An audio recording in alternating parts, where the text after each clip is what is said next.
Salut les bowlers, c'est Fred. Aujourd'hui, on termine la série Comment choisir son poste avec le poste de pivot. Mais avant de commencer cette nouvelle vidéo, n'oubliez pas de vous abonner à la chaîne et nous suivre également sur les autres réseaux sociaux @BetterAthleteBasketball.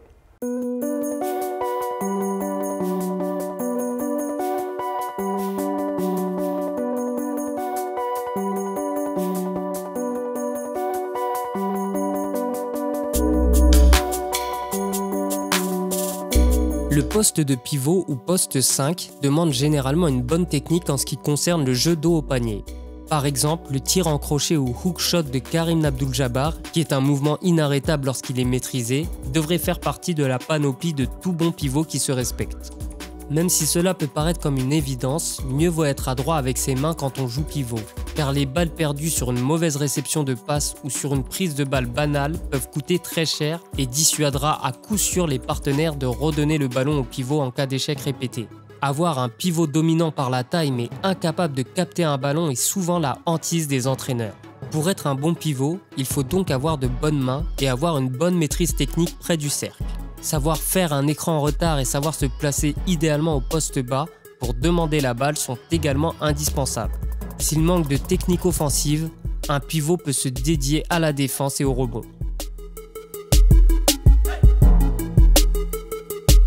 Comme l'ailier fort, le pivot commence généralement ses actions soit en tête de raquette, soit au poste bas.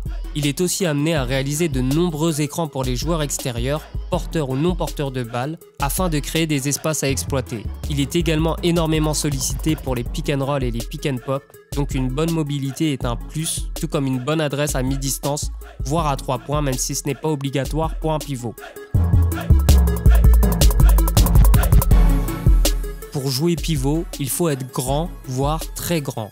Au niveau professionnel, il vous sera difficile de faire carrière à ce poste si vous mesurez moins de 2,5 m, même s'il y a toujours des exceptions à la règle. En NBA, la taille moyenne d'un pivot est de 2,10 m. Au niveau amateur, dépasser le 1,90 m peut vous suffire pour jouer pivot. Cependant, une bonne envergure de bras est un énorme plus car il vous permettra de protéger plus efficacement le panier. En tout cas, l'envergure est un critère de plus en plus recherché par les scouts et les entraîneurs de basket. Le pivot est généralement le plus grand des 5 joueurs sur le parquet, mais c'est aussi généralement le plus lent. Pour compenser ça, le pivot doit être idéalement très costaud. Destiné à évoluer très près du cercle, en attaque comme en défense, le pivot se doit d'être plus imposant et plus puissant que les autres joueurs sur le terrain. Pour dominer, le pivot peut utiliser sa taille ou son poids. Au niveau professionnel, un pivot n'échappe pas aux séances de musculation histoire d'être toujours plus fort et affûté. En NBA, on voit de plus en plus de pivots athlétiques capables de se déplacer rapidement latéralement mais aussi d'aller très haut verticalement comme DeAndre Jordan, Andre Drummond ou encore Rudy Gobert par exemple. Cible préférée des arrières voire des meneurs de jeu qui rêveraient de lui dunker dessus, le pivot s'expose à de nombreux duels aériens. Et les humiliations sont parfois dures à encaisser. Prenez l'exemple de Fred Weiss, mondialement connu depuis ce jour de septembre 2000 et le dunk stratosphérique de Vince Carter qu'il a subi. Un pivot fébrile est en général rapidement ciblé par l'équipe adverse qui n'hésitera pas à appuyer sur cette plaie. Le rôle du pivot demeure aussi d'intimider les adversaires qui chercheraient à inscrire des paniers faciles dans la raquette. Donc, il doit montrer beaucoup de caractère et une grande détermination à protéger son cercle, tel le gardien d'une forteresse. Comme l'ailier fort, le pivot doit idéalement être un guerrier qui se battra pour chaque rebond.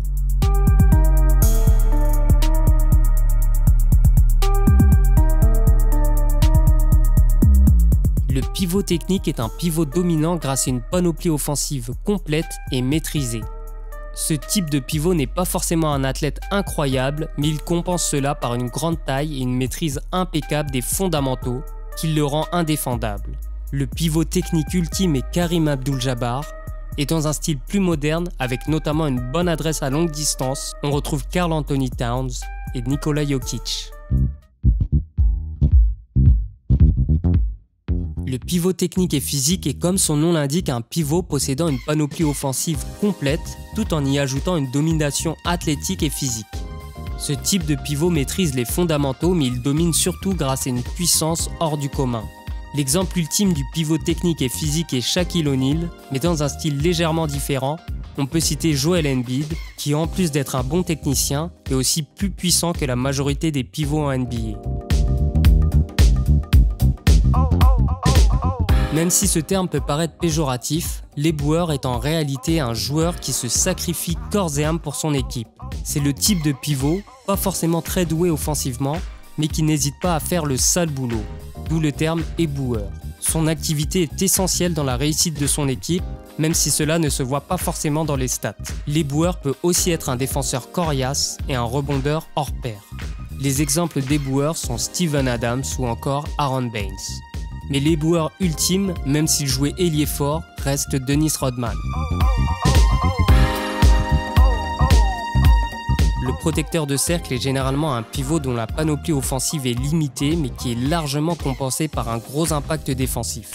Il s'agit des gardiens des cercles, ceux qui enchaînent les contres et qui finissent par dissuader les joueurs adverses de venir attaquer l'arceau. Les exemples de protecteurs de cercle sont Rudy Gobert, Jarrett Allen, Ben Wallace, mais l'exemple ultime reste Dikembe Mutombo. Le point center est un pivot qui a la faculté de faire jouer les autres comme un meneur de jeu. Il s'agit d'un pivot dont la vision du jeu est précieuse comme la qualité de passe. Et il peut donc organiser le jeu de son équipe depuis le poste haut. Les exemples de point center sont Andrew Bogut ou Joakim Noah, et on peut également citer Nikola Jokic qui rentre dans plusieurs catégories. C'est tout pour la série Comment choisir son poste. J'espère qu'elle vous a plu. Mettez en commentaire ce que vous avez pensé de toutes ces séries. Et n'oubliez pas de nous retrouver également sur nos autres réseaux sociaux. Donc sur Instagram, @BetterAtitBasketball. Moi, je vous retrouve bientôt pour de nouvelles vidéos. Donc n'oubliez pas de vous abonner et d'activer les notifications. Ciao!